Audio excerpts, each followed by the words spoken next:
ಶ್ರೀ ಗುರುಭ್ಯೋ ನಮಃ. ಇವತ್ತು ನಾಡಿನಾದ್ಯಂತ ಗೌರಿ ಗಣೇಶ ಹಬ್ಬದ ವಿಶೇಷ ಪೂಜೆ ನಡೀತಾ ಇದೆ. ಇಲ್ಲಿ ಶ್ರೀ 101 ಗಣಪತಿ ಸನ್ನಿಧಾನದಲ್ಲಿ ಬೆಳಗ್ಗೆಯಿಂದಲೇ ಸಾಕಷ್ಟು ಭಕ್ತಾದಿಗಳು ಬಂದು ದರ್ಶನಗಳನ್ನು ಮಾಡಿ ಪುನೀತರಾಗ್ತಾ ಇದ್ದಾರೆ. ಈ ದಿನ ಸ್ವಾಮಿಗೆ ವಿಶೇಷವಾಗಿ ಮಹಾರುದ್ರಾಭಿಷೇಕ ನೆರವೇರಿದೆ. ಸುಮಾರು 10 ಗಂಟೆಗೆ ಸ್ವಾಮಿಗೆ ಹಾಲು, ಮೊಸರು, ತುಪ್ಪ, ಜೇನುತುಪ್ಪ, ಬಾಳೆಹಣ್ಣು, ಖರ್ಜೂರ ಹೀಗೆ 30 ಬಗೆಯ ವಿವಿಧ ದ್ರವ್ಯಗಳಿಂದ ಸ್ವಾಮಿಗೆ ಮಹಾರುದ್ರಾಭಿಷೇಕ, ಹಾಲಿನ ಅಭಿಷೇಕ ಮಾಡೋದ್ರಿಂದ ಪಾಪ ನಾಶವಾಗುತ್ತದೆ. ಮೊಸರಿನ ಅಭಿಷೇಕ ಧನಧಾನ್ಯ ವೃದ್ಧಿ ಆಗುತ್ತದೆ. ತುಪ್ಪದಿಂದ ಜ್ಞಾನ ವೃದ್ಧಿ ಆಗುತ್ತದೆ. ಜೇನುತುಪ್ಪದಿಂದ ಒಳ್ಳೆಯ ಮಾತು ಲಭ್ಯವಾಗುತ್ತದೆ.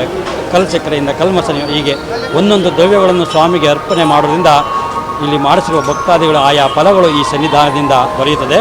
ಸಂಜೆ 4 ಗಂಟೆಗೆ ಮಹಾಮಂಗಳಾರತಿ ಶ್ರೀ ಚಂದ್ರವನ ಆಶ್ರಮದ ತ್ರಿನೇತ್ರ ಸ್ವಾಮಿಯವರ ದಿವ್ಯ ಸಾನ್ನಿಧ್ಯ ಮತ್ತು ನಮ್ಮ KR ಕ್ಷೇತ್ರದ ಶಾಸಕರಾದ ಶ್ರೀವತ್ಸರವರ ಉಪಸ್ಥಿತಿಯಲ್ಲಿ 4 ಗಂಟೆಗೆ ಮಹಾಮಂಗಳಾರತಿ ಆಗಿದೆ. ನಂತರ ಪ್ರಸಾದ ವಿನಿಯೋಗ ನೆರವೇರುತ್ತದೆ. ಇಲ್ಲಿ 101 ಗಣಪತಿ, ಮೊದಲನೆಯ ಸಾಲಿನಲ್ಲಿ 32 ಗಣಪತಿಗಳಿದೆ. ನಂತರದ ಸಾಲಿನಲ್ಲಿ 28 ಗಣಪತಿಗಳು, ನಂತರದ ಸ್ಥಳದಲ್ಲಿ 24 ಗಣಪತಿಗಳು, ಅದರ ನಂತರದ ಸ್ಥಳದಲ್ಲಿ 16 ಗಣಪತಿಗಳು, ಮೇಲೆ ಪ್ರಧಾನವಾಗಿ 1 ಗಣಪತಿ, ಹೀಗೆ 101 ಗಣಪತಿ ಶ್ರೀಚಕ್ರ ಆಕಾರದಲ್ಲಿ ಇಲ್ಲಿ ಪ್ರತಿಷ್ಠಾಪನೆಯಾಗಿದೆ.